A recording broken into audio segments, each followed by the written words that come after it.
जुलाई 10 2016 को एक आदमी टपाई में एक बैंक के एंट्रेंस पे चल के जा रहा था। वो मेडिकल मास्क पहने हुए थे और फिशर हैट्स पहने हुए थे।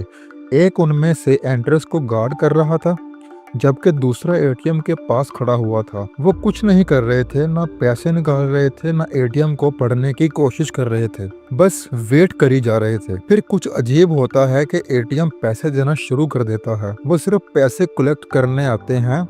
जब एक स्ट्रेंजर नज़दीक आता है, वो तुरंत अपना काम छोड़ के वहाँ से चले जाते हैं। जब वो स्ट्रेंजर आता है, वो पैसे बस वैसे ही पड़े होते हैं जैसे वो छोड़ के गए थे, लेकिन वो किसी बड़ी हेस्ट का हिस्सा बन गए थे। जब वो दो आदमी अपना पैसा ले रहे थे, तब 20 और लोगों ने भी दूसरे ब्रांचेस में यही काम किया था। ये एक बड़ा ऑपरेशन, एक ऐसा हेस्ट था जो 2 साल तक चल रहा था और दुनिया भर के फाइनेंशियल सिस्टम को हिला के रख दिया था। 100 से ज्यादा बैंक्स, 30 से ज्यादा मुल्कों में चोरी की गई रकम लगभग $2 बिलियन तक थी। ये हिस्ट्री के सबसे बड़े बैंक हेस्ट में से एक सबसे बड़ा ये था जो हैकर्स ने किया था, जो कार्बन एक्ट ग्रुप के नाम से जाने जाते थे। ये ग्रुप एक राजदार मास्टरमाइंड के अंडर काम करता है, लेकिन 2016 के इस एक रात में उन्होंने एक गलती की जो उन्हें बहुत महंगा पड़ने वाली थी।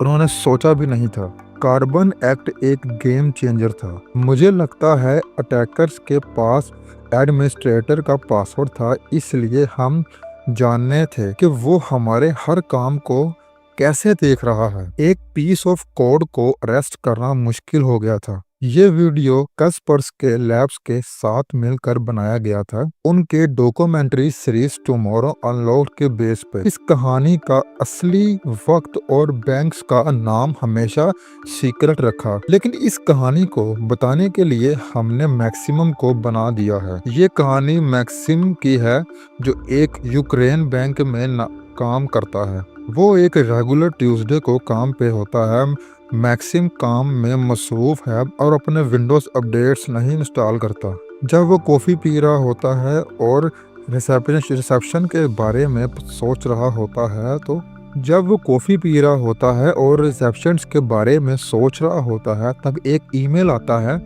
जो उसके कॉलेज सर्जी का होता है। उस ईमेल में एक वर्ड डॉक्यूमेंट अटैच्ड होता है जो फेडरल लॉ 115 के कंपाइल्स के बारे में था। मैक्सिम सोचता है कि ये इम्पोर्टेंट लगता है, तो वो क्लिक करता है।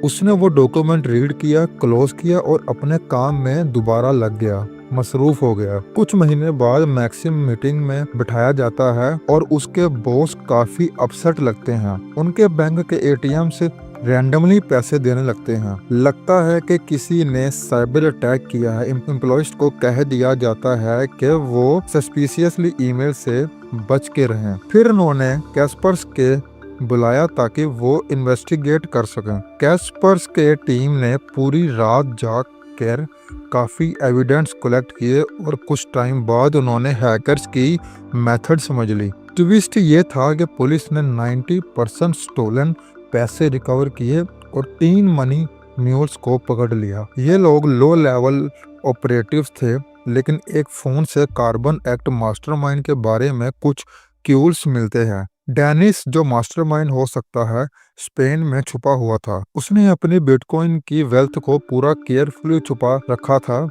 लेकिन एक दिन पुलिस को पता चल गया कि वो कौन था और उन्होंने एविडेंस कलेक्ट किया। उसकी लैपटॉप पर फोरेंसिक टीम ने काफ़ी कुछ गैदर किया और अथॉरिटीज ने उसके साथ कुछ वैल्यूएबल चीज़ें साइज की। वो मास्टरमाइंड अब तक बच गया है, लेकिन कुछ लोग कहते हैं कि वो अब भी कहीं ना कहीं काम कर रहा होगा। एंड में यही कि ये सब कहना चाहते हैं कि अपने सिस्टम्स को अपडेट करते रहो, वरना ऐसे हक साइबर हेस्ट हो सकते हैं जो आपके बैंक को लाखों का नुकसान कर देंगे। अगर ये स्टोरी अच्छी लगी तो प्लीज़ लाइक करें और चैनल को प्लीज़ सब्सक्राइब करें। मिलते हैं एक अगली न्यू वीडियो के साथ।